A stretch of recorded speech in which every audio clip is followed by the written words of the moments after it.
แกก็หอกแกก็หอกแกก็หอกสนุก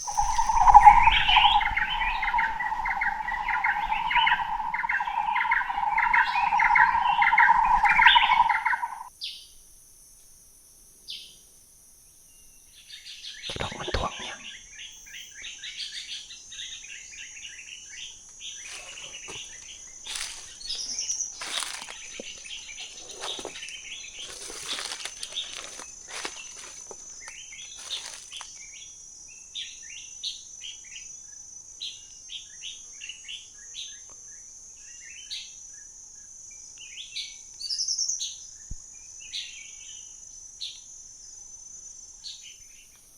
หลายตัว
ก็หอกลายโตได้อยู่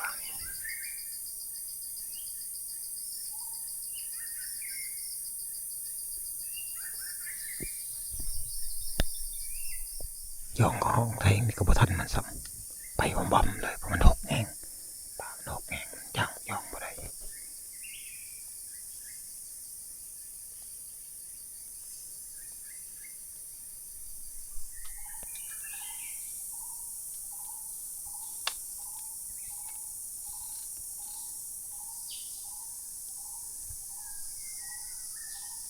คำเลยมีแต่เฮาสิเลาะเมื่อทับเปลือก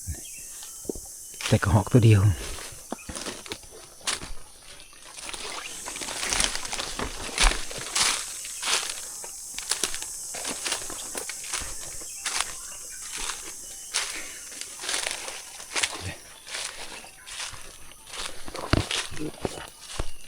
หกแห้งรีเทลเลยไปกินบุหรี่ดิ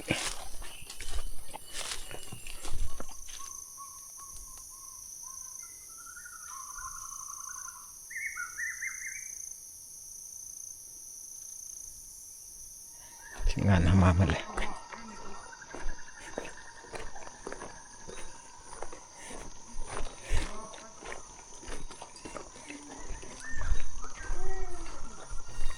มาเมื่อไรกามาฮากามาได้พุ่นฮะสิบโตของหกแต้มตอนแรกนี่ใดบ่ตอนแรกแต้มเดียวใครนี่บ่ใครก็เฮามอได้เฮาจังบ่ได้จังจักโตเด้นกตัวเดียวเขาหล่อเห็นบ่ตาก็ให้กระตักกันว่าเจี๊ยกได้หมานี่เอาก็ได้อยู่ตัวนึงเสียงแปลงบาทนึงก็ถือว่าเฮาไปรัดแรงมื้อนี้ก็มันอยู่น้องเอ้ยทุกคนสู้ได้ดีแนวหนึ่งเนาะหลายคนก็หลายได้พอได้กินก็พอได้กินอยู่เอาก็ได้เพิ่นก็ได้แต่แทงว่าพอสิได้เอากลับบ้านอยู่คันเป็นแนวนี้ สิได้กลับทั้งเพื่อนทั้งซ่านอยู่เพื่อมื้ออื่นกลับบ้าน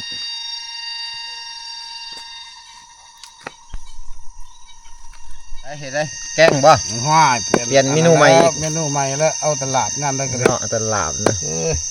เคียงกิ้วเหาะเฮ็ดคือคนบ่มีแขวเนาะแกงสดน้ำอีกเอ้าอยากนะมันก็ของกินขึ้นกับผู้หมักเอ้ยอยากอะไรได้ก็เฮ็ดกินแนวนั้นแหละอาหารแรกเฮาคือแกงกระหอกบวกกับนกหัวกระหอกแม่นหัวเพื่อนหัวนกบ่แม่นหัวห่าได้เนาะหัวนกเป้าเดี๋ยวนี้เจ๊ครับ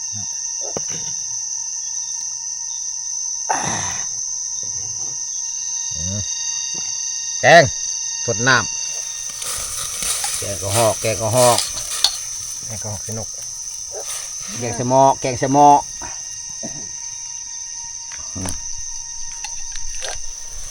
ขอตาดเว้ยขักแล้วผักว่าใส่ผักปอบ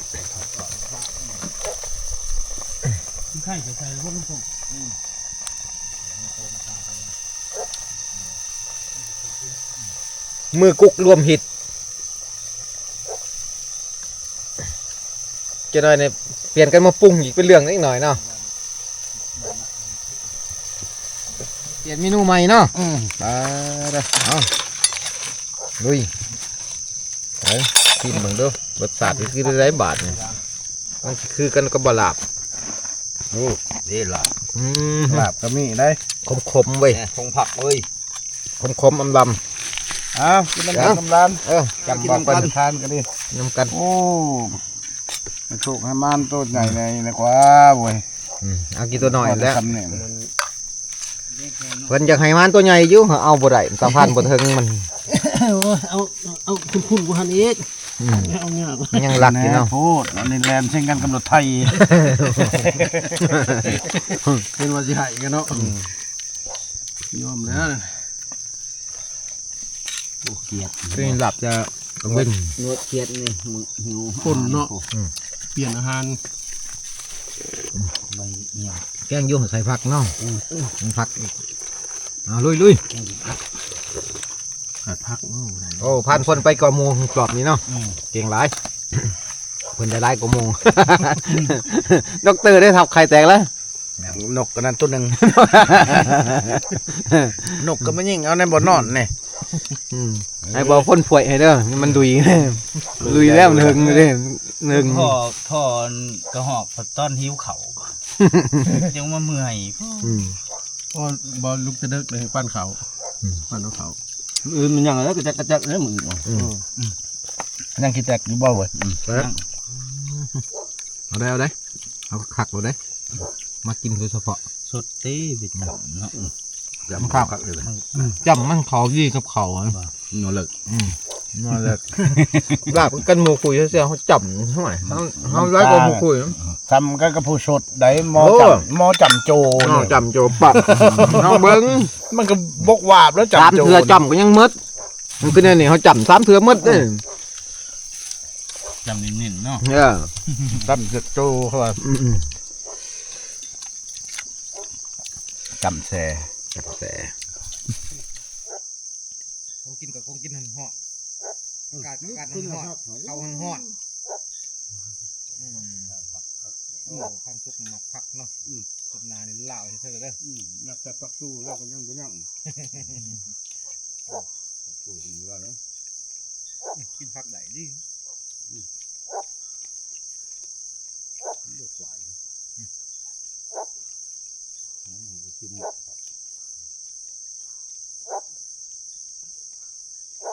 คนนี่กับตัวซองมือเนาะ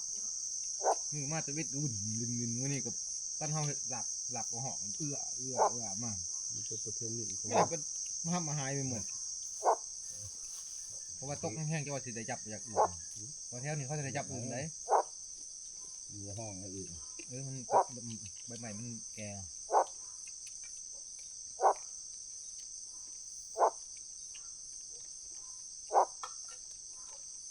กินมันก็หลับ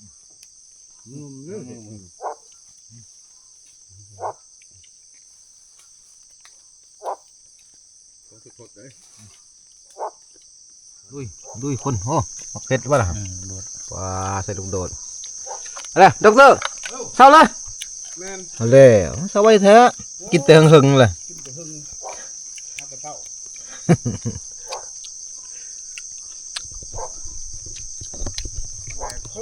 แล้วที่เขาแรกเข้ามือเนี่ย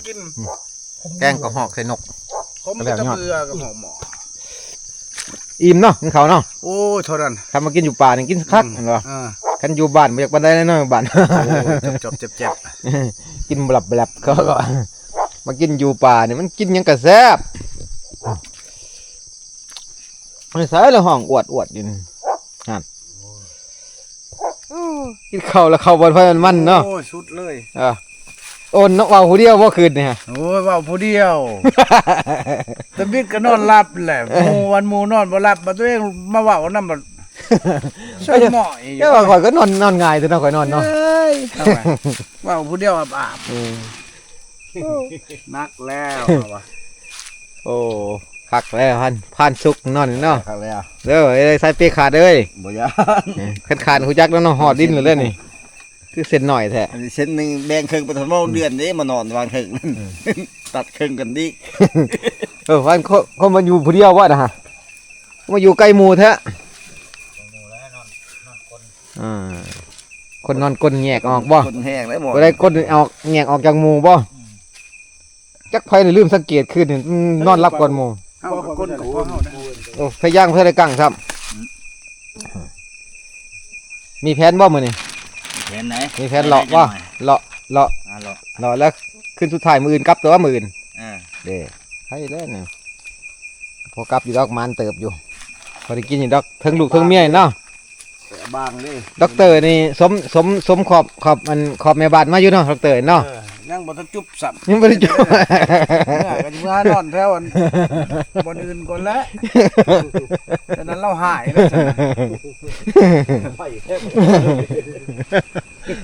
นัดลูกขอบแล้วว่า4ขึ้นบ่มาก่อนแล้ว คนบ่ได้ไปเฮิงไปมันจะไปยาว สุดหนาจังมังถึงอันนี้คอยกับมีเวียกนะ จักไปทาง ว่ากันไปฝุ่นได้บาทนี่ไปแต่งทหารผู้ ความผักเสก โอ้โหเคสเลาะเยอะกันเก่งสิ อืม มาไก่เพราะว่า แต่งปิ้งกะแค่วันทำสะแนนด้านสะแนนหูจักไล่มองอยู่ดอกเขาเกตนะหลังจากนี้หึงเลยบ่ได้ไปว่าจะมันสิคือเก่าหรือบ่ แพงกว่าเก่า มันหกได้ไว้เดี๋ยวนี้ เออ อ๋อแห้งแปลงกว่าเก่า เป็นกว่าเก่าทางไล่เส้น